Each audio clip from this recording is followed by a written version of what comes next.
Vamos abrir nossa Bíblia em Apocalipse capítulo 4. Eu estarei ministrando nesse evento duas palavras nos capítulos 4 e 5 de Apocalipse, né? Vamos começar com o capítulo 4. Os capítulos 2 e 3, capítulo 1, né? Mostra o nosso Senhor glorificado. O capítulo 3, 2 e 3 de Apocalipse é uma narrativa profética da igreja na terra, não é? Então, essa narrativa profética está descrita, eram igrejas reais, né? Éfeso e tal, até o final, a sétima, eram igrejas reais naquele tempo. Agora, João, acontece algo com ele. Ele fala assim: depois destas coisas, olhei. Então, esse depois aqui, irmãos, é um tempo estabelecido por Deus para acontecer o que ele vai mencionar aqui. Depois dessas coisas, olhei. Agora, a visão dele melhorou, ampliou, aliás. A visão dele foi ampliada, né? Como assim? Eis não somente uma porta aberta no céu, como também a primeira voz que eu vi, como de trombeta, ao falar comigo, dizendo: sobe para aqui, e te mostrarei o que deve acontecer depois dessas coisas. Ele repete a mesma frase, né? Depois dessas coisas, né? Bom, o momento hoje, irmãos, nós estamos vivendo o momento final. Eu fiz aqui algumas anotações, sabendo que o meu tempo é limitado, para compartilhar com vocês. Muito bem. Há 6.000 anos que o nosso Deus espera pelo momento que está para acontecer muito rapidamente, muito brevemente, agora mesmo. Pode ser esse ano, pode ser ano que vem.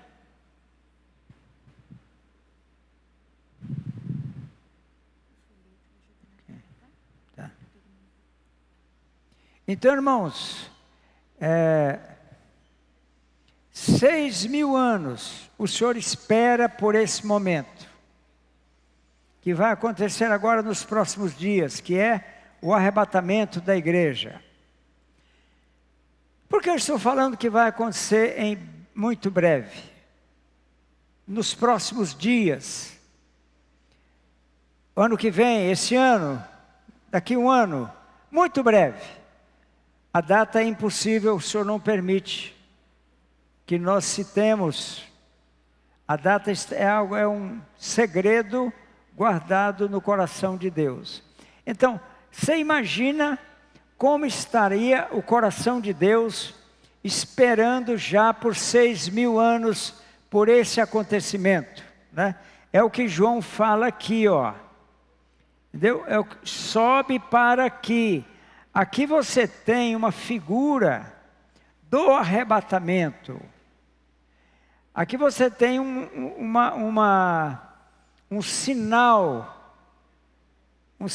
bíblico, uma mensagem bíblica em relação ao arrebatamento da igreja como um todo, né? Aquela que estiver pronta para subir. Sobe para aqui e te mostrarei e tal. Imediatamente eu me achei em espírito, e eis armado no céu um trono, e no trono alguém sentado. Então, o arrebatamento ocorre dessa forma. Será algo que vai acontecer em um piscar de olhos. Um piscar de olhos ocorrerá o arrebatamento. O sonho de Deus se cumpre por esses dias. E por esses próximos anos, o sonho de Deus se cumpre quando Ele vai levar a igreja para o céu, né? Quando Ele leva a igreja para os céus, né? Esse tempo aqui, irmãos, ocorre depois da história da igreja. Nós estamos aqui vivendo a história da igreja de Tiatira, né? Perdão, a igreja de Laodiceia. Estamos vivendo a história da igreja de Laodiceia. É a última que aparece aqui antes do arrebatamento. Então João sobe para o céu. Ele vê alguém sentado no trono. Ele começa uma descrição estranha, né? Um pouco estranha, né? Alguém está sentado no trono. Quando a igreja subir, ela vai estar diante de um julgamento. Os que subirem no arrebatamento vão ser julgados diante de um trono. A Bíblia chama de tribunal de Cristo, né? Todos nós estaremos lá, os que subirem, porque infelizmente, como foi nos dias de Noé, o Senhor disse, assim será na vinda do Filho do Homem. Então, a maioria das pessoas hoje não está preparada de maneira nenhuma para o arrebatamento. Não está pronta, não está preparada para o arrebatamento, né? Esse evento online está alcançando o Brasil todo, talvez até pessoas fora do Brasil. Esse evento, ele tem um propósito, é de avisar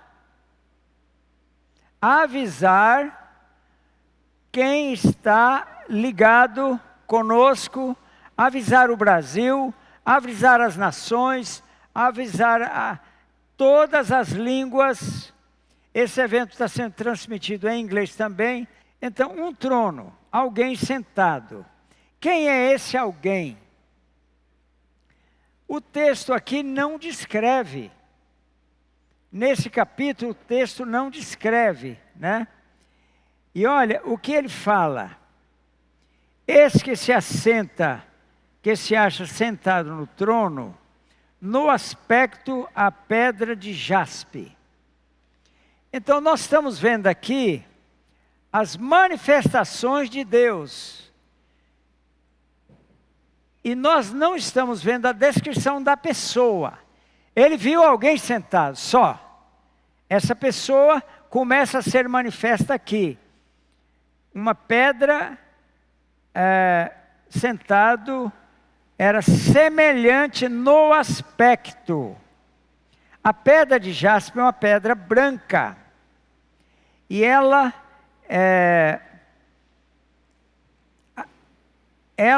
pode ser colocado aqui, segundo um autor que eu consultei, o diamante. Porque ela é branca, mas ela não tem brilho. E o trono de Deus sai relâmpago, aqui ó. Sai relâmpagos, trovões, no verso seguinte vai falar, né? Então, irmãos, essa pedra pode ser também um diamante. O diamante é a pedra preciosa mais nobre que existe. É o metal mais duro que existe, né?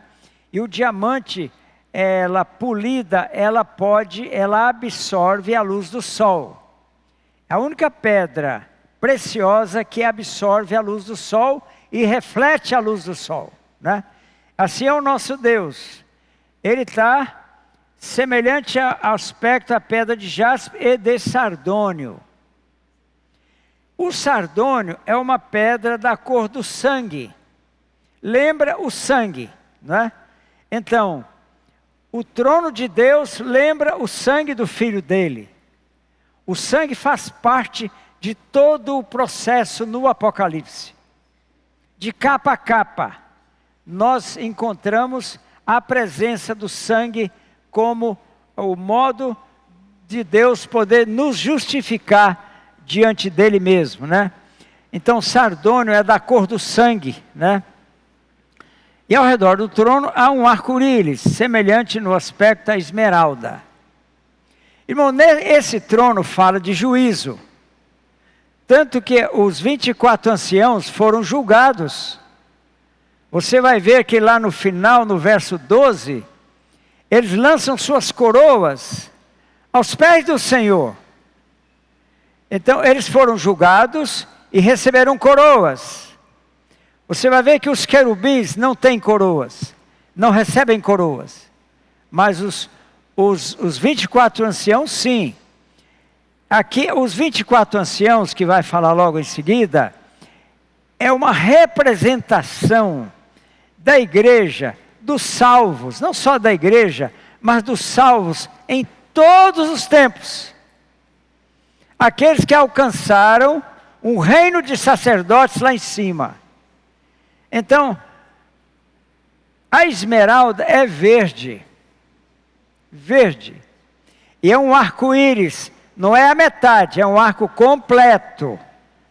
Então, o João viu, através desse arco-íris, o que ele viu? O jaspe e o sardônio. O jaspe, provavelmente um diamante, e o sardônio, sangue, da cor do sangue. Sangue fala da justiça de Deus, a extrema justiça de Deus, né? Então, para participar, para contemplar a glória de Deus que ele contemplou, ele teve que ver essa glória através de um arco-íris verde. Verde aqui fala de uma esperança, fala da misericórdia de Deus, fala da bondade de Deus. Então, somente através da bondade de Deus eu posso ver a glória de Deus. Esse é o caminho.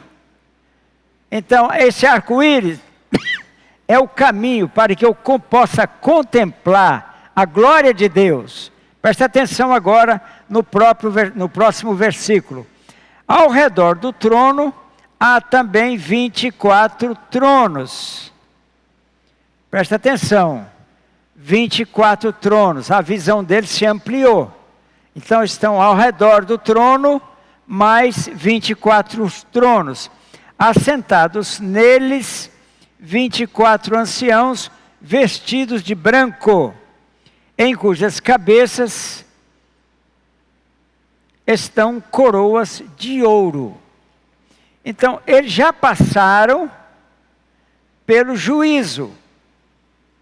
E receberam coroas de ouro. Há 5 tipos de coroas na Bíblia. Então, eles receberam coroas de ouro. É um tipo de coroa que eles receberam. 24 anciãos. Como eu disse, eles representam os salvos de todos os tempos. Aqueles que alcançaram o reino de sacerdotes, né? Então, aqui são representantes, figurativamente, aqui é real. É real, eles estavam lá. Tudo que nós estamos falando aqui, João viu. É real.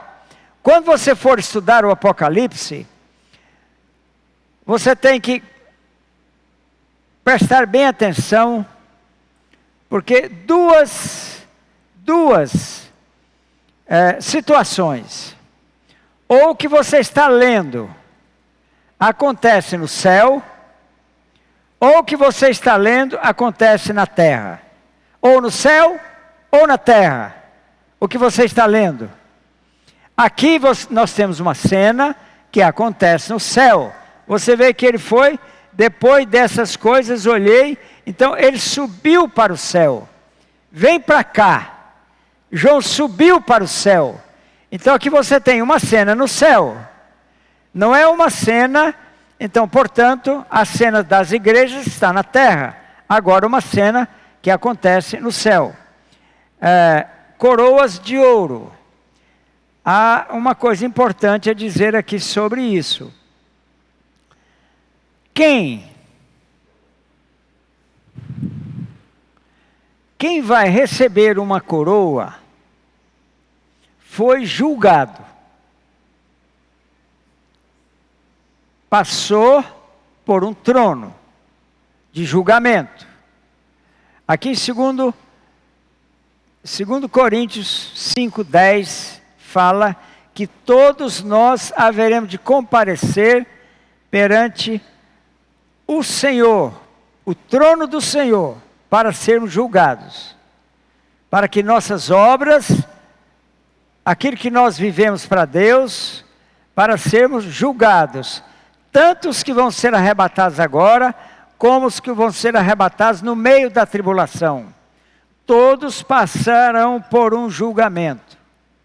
Esses aqui alcançaram coroas.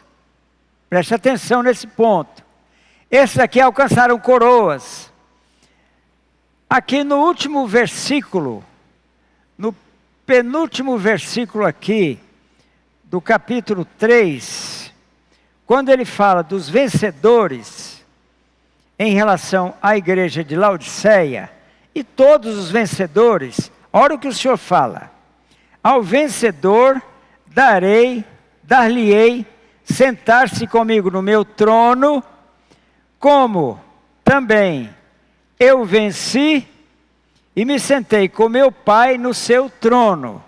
Então, esses aqui alcançaram o quê? Um trono, estavam sentados. Daqui a pouquinho você vai ver que os querubins não estão sentados, eles estão em pé. E eles não usam coroas. Vamos falar dos querubins daqui a pouquinho. Eles não usam coroas. Então, qual a coroa que você vai alcançar? Se você for arrebatado, você vai alcançar uma coroa.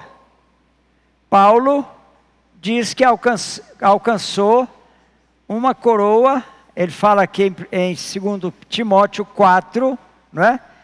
Já agora, a coroa da justiça me está reservada. Então, Paulo alcançou essa coroa. São 5 coroas, oportunamente eu posso falar sobre elas, não é? Então, irmãos, julgados, eles alcançaram uma coroa, não é? Ao vencedor. Então, o que eu preciso vencer para alcançar esse trono? O que eu preciso vencer? Primeiro,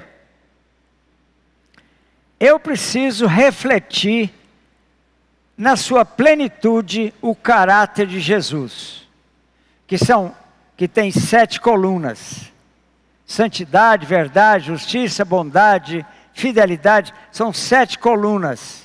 O caráter de Jesus. Esse é o primeiro ponto. O Senhor falou assim para Abraão: anda na minha presença e ser perfeito. Está falando de um homem que deveria alcançar o pleno caráter de Jesus. Perfeito, plenitude, não é? Se você examinar Salmos, capítulo 5, deixa eu mostrar aqui. Salmo, não custa abrir, é bom abrir. Vamos testemunhar com a palavra de Deus. Salmos capítulo 5, vamos ver aqui. Capítulo 15, aliás, Salmo 15.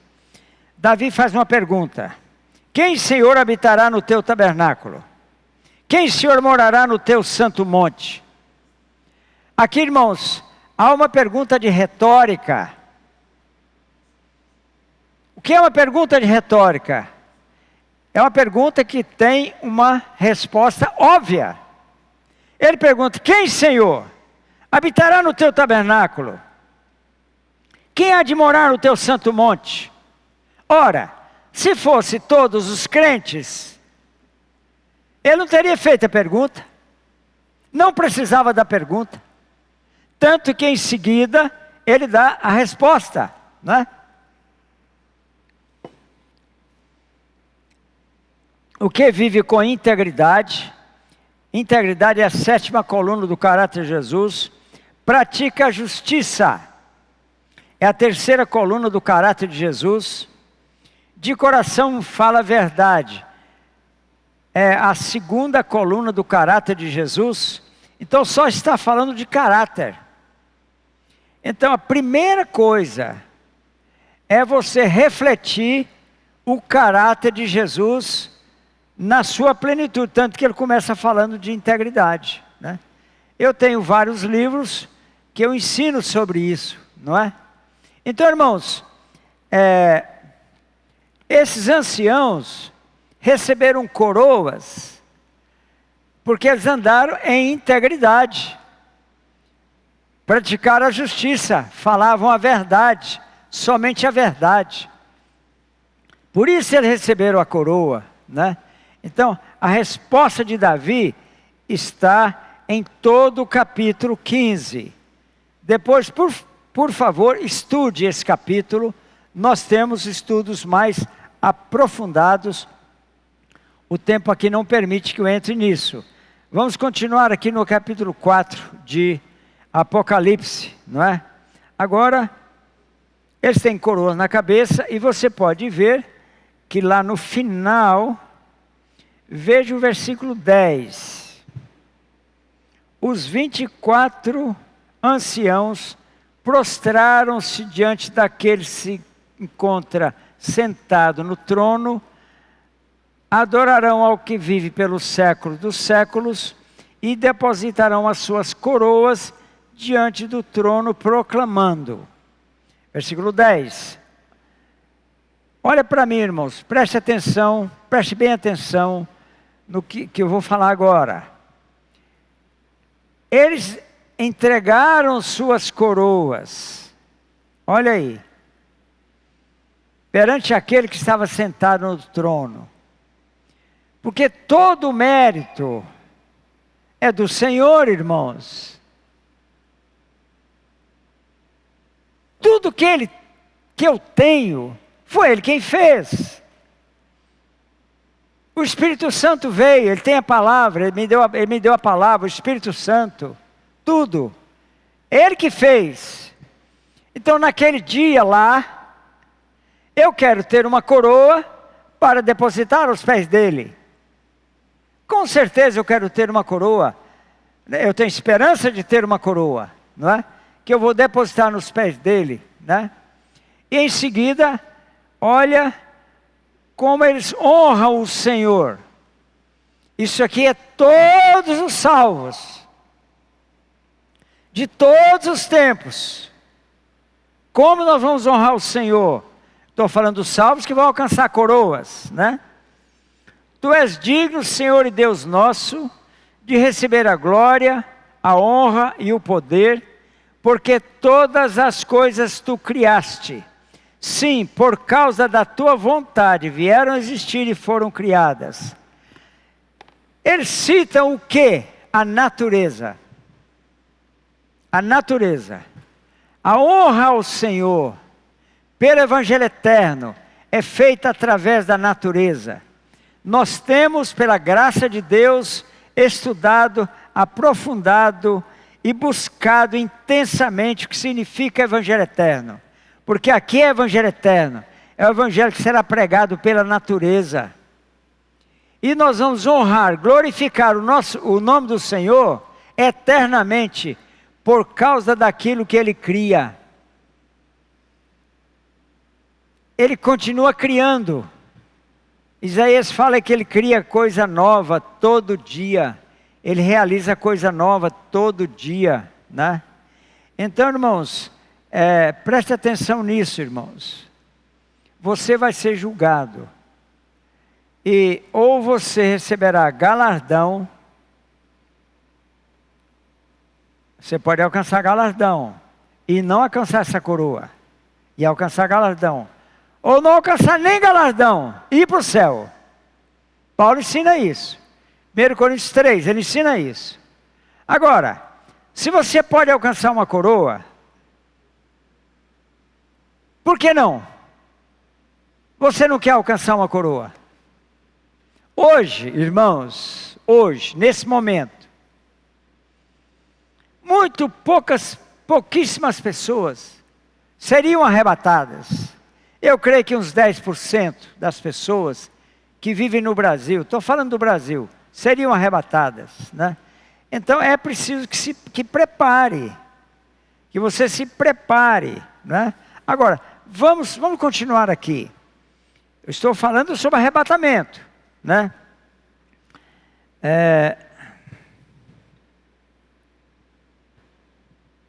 Verso 5. Do trono saem relâmpagos, vozes e trovões. E diante do trono ardem 7 tochas de fogo, que são os 7 Espíritos de Deus. Aqui, irmãos, olha o que vem do trono. Eu repito, você pode perceber que João não está descrevendo quem está no trono. Ele está descrevendo as manifestações daquele que se assenta no trono. Quem está ao redor do trono? Ele falou já dos 24 anciãos. Quem está ao redor do trono, né? Agora ele vai falar de relâmpagos, vozes, trovões, né? Fogo, tochas de fogo, que são os 7 Espíritos de Deus, né? Isaías 11:2 fala desses 7 Espíritos de Deus.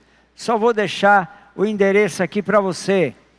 Os Espíritos de Deus que permeiam toda a terra, saindo por toda a terra, levando a salvação pelo Evangelho eterno em toda a terra, irmãos. Esses 7 Espíritos, eles vão levando o temor de Deus no mundo todo. Ele está fazendo isso 24 horas por dia, né? Através do Evangelho eterno. Por isso, quando os 24 anciãos depositam suas coroas e glorificam: Tu és digno, Deus nosso, Senhor e Deus nosso, de receber a glória, a honra e o poder, porque todas as coisas Tu criaste. Sim, por causa da Tua vontade vieram a existir e foram criadas.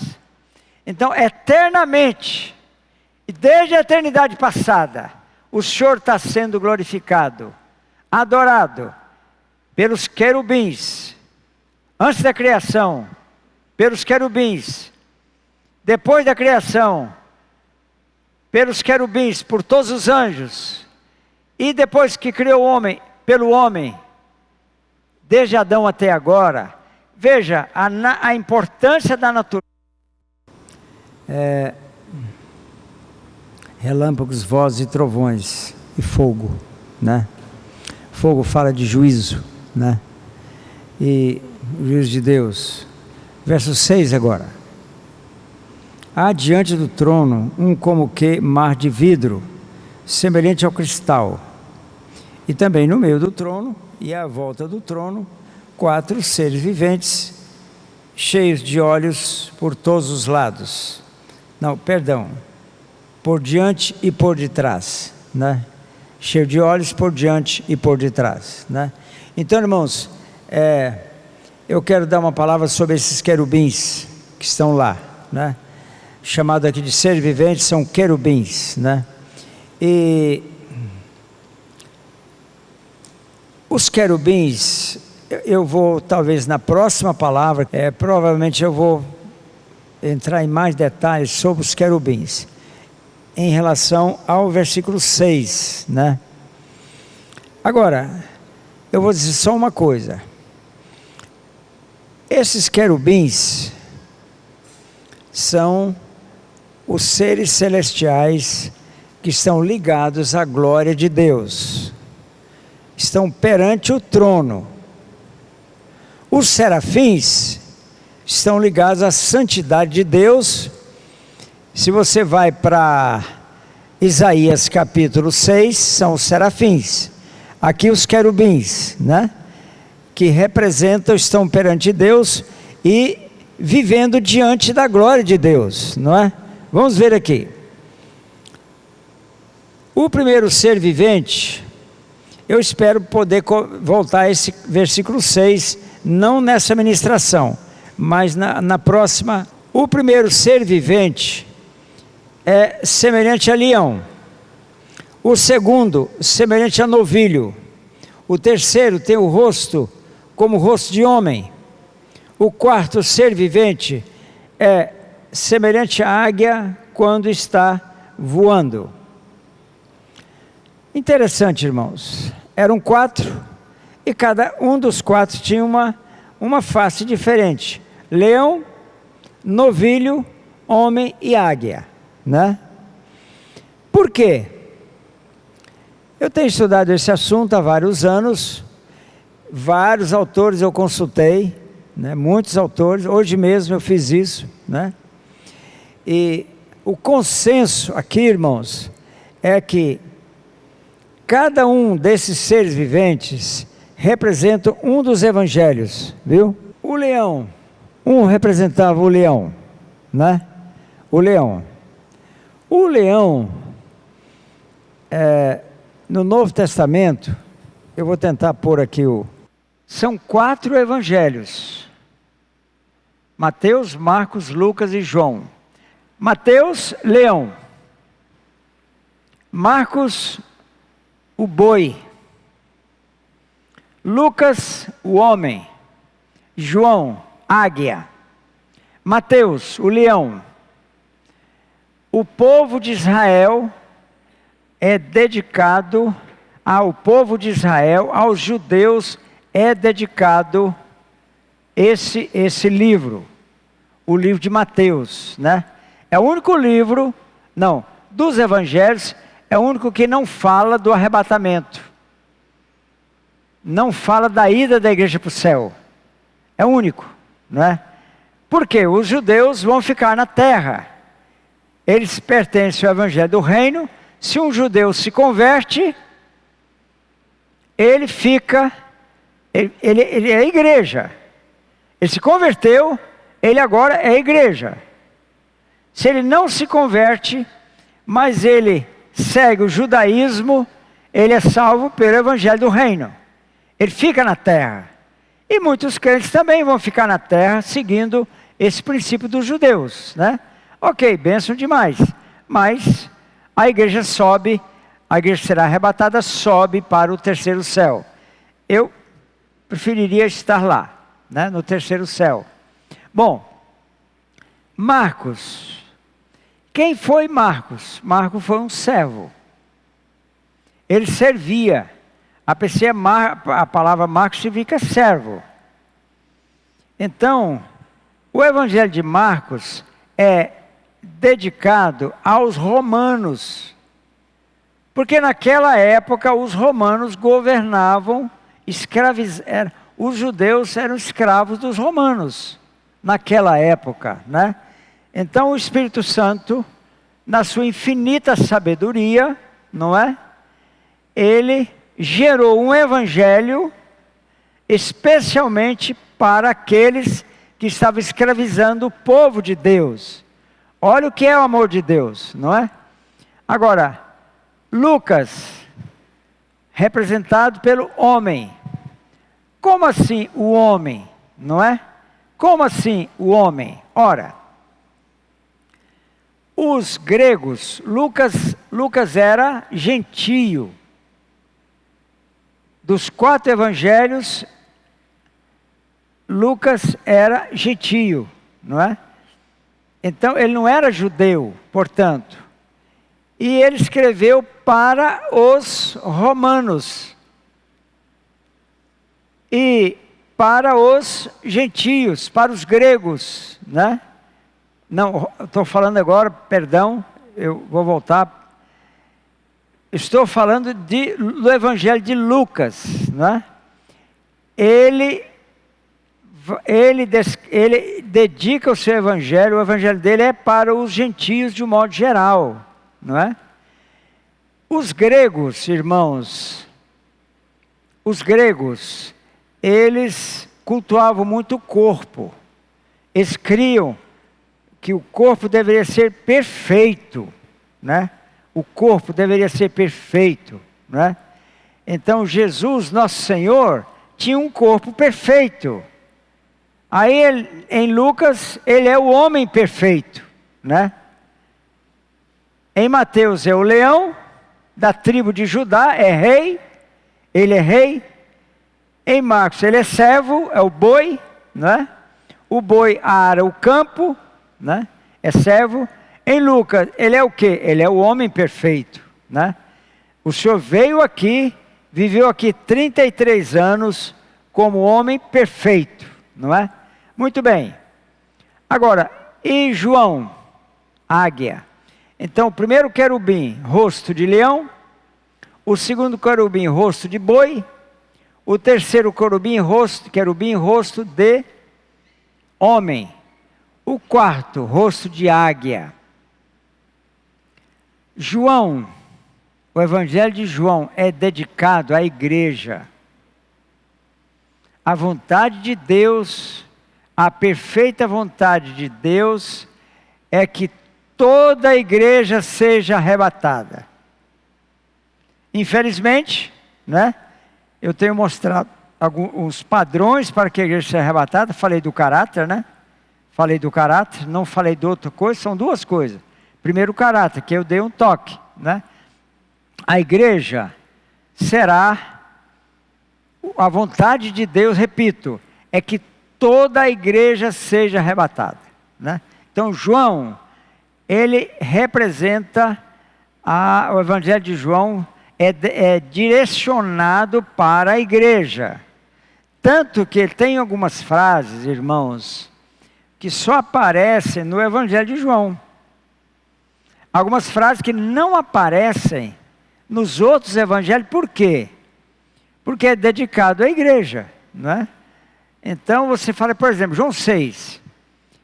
Ele fala, se você tal, eu ressuscitarei no último dia. Ele não fala isso nos outros evangelhos, que vai ressuscitar. No abrir e fechar de olhos, irmãos. Ele vai ressuscitar bilhões de pessoas, cujo corpo, não existe mais, já se tornou pó, talvez foi dissolvido nos mares. Será o arrebatamento, irmãos. Eu creio, irmãos, eu vejo assim, eu tenho meditado nisso, irmãos. A maior manifestação do poder de Deus em todos os tempos. Ele gerou um povo em um piscar de olhos e levou esse povo para o céu, né? Levou esse povo para o céu em um piscar de olhos, irmãos. É um poder extraordinário, o poder que o Senhor tem. Então João, águia, fala, a águia tem algumas características. Uma das características da águia é a visão, né? A águia, irmãos, ela pode estar voando a 1 quilômetro de altura, ou lá na ponta de uma montanha, a 1 quilômetro de altura. Ela vê o focinho de um coelho lá embaixo numa toca. 1 quilômetro. Ela vê o focinho do coelho lá, e desce lá, e pega aquele coelho, e almoça aquele coelho, e dá para os seus filhotes, né? A águia é o único animal que pode contemplar a luz do sol por meia hora, sem piscar. Meia hora. Então, são características da águia, né? São características que pertencem a nós, né? Porque tem crente, irmãos, que parece galinha. Fica ciscando. Eu moro numa chácara, eu tenho criação de galinha. A galinha vive ciscando. Ela se dá um voo baixinho. Tem crente desse jeito, irmãos. Não Nós não somos galinha, nós somos águias. Nós somos feitos para voar, muito alto. Voar para o terceiro céu, lá em cima. Onde fica? Eu não sei. Eu não sei. Mas eu quero voar para lá. Eu não quero ser galinha, eu quero ser águia, não é? Então o Evangelho de João é isso, é águia. A igreja, o pastor, o profeta, né, vê lá longe, vê de trás do monte, de trás da montanha, né? A igreja, a águia é assim, ela vê bem longe, não é? A águia, irmãos, ela não ensina até discipular. Não vou falar isso agora não. Vamos voltar aqui então. A águia quando está voando. Verso 8 agora de Apocalipse 4.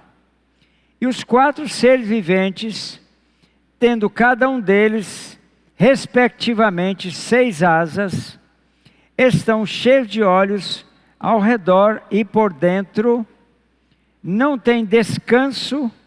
Tem uma versão que fala, não tem descanso nenhum. Não tem descanso, nem de dia, nem de noite, proclamando.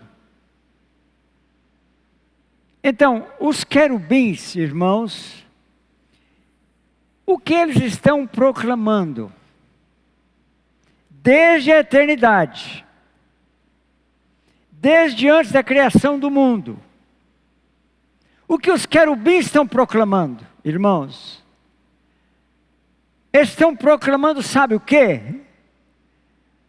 Os dias de hoje. A vinda do Senhor para levar a igreja. Que coisa grande, irmãos. Desde a eternidade. Porque os anjos, os querubins foram criados antes da criação dos céus e da terra, para adorar o Senhor. Então, desde a eternidade, eles já profetizavam os dias que nós estamos vivendo, irmãos. Olha que coisa enorme, que coisa grande, que coisa linda demais, irmãos. Veja a importância do arrebatamento na economia de Deus, no pensamento de Deus, no coração de Deus. Você não pode perder o arrebatamento. Fique firme. Então, o arrebatamento, irmãos, ele pode acontecer a qualquer momento. Os querubins estão profetizando isso, né? Eles não têm descanso, nem de dia nem de noite, proclamando.